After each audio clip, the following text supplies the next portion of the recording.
O ano ang most common, ano ba ang part ng nose na pinagagawa?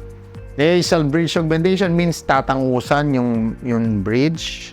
Nasal tip definition, pop-up, gagawing pointed as petit as possible yung tip ng nose. And Aller-based surgery, liliitan ng konti yung butas. So yan po yung mga basic, no? Yan po yung I mean not basic, but the three major parts of the rhinoplasties. Ano ba yung mga minor? Okay, so osteotomy. Pag wide yung nasal bone, we could perform osteotomy. Okay, Aller lift procedure. Kung medyo nakabagsak yung gilid, pwedeng itaas. Okay, debulking procedure. Kung medyo mataba yung tip, tatanggalan ng fats. So, basically, this goes along with the three major parts of your rhinoplasty.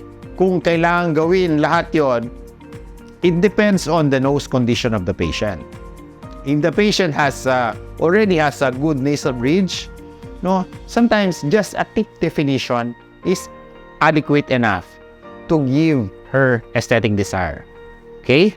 Now, sometimes, ang ganda na ng ilong pero malaki lang yung butas. Then, just a simple Aller-based surgery is enough, no, to give the aesthetic desire to the patient. Most patients kasi, they go to our clinic and they would say that, Doc, medyo nahihiya, very conservative. They would say that, Doc, konti lang, yung hindi masyadong halata.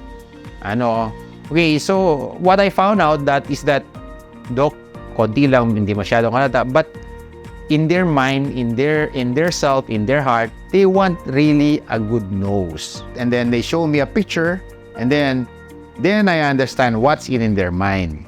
So they will show me a picture of a very, very high bridge nose, very good tip. Okay, now I know what they want.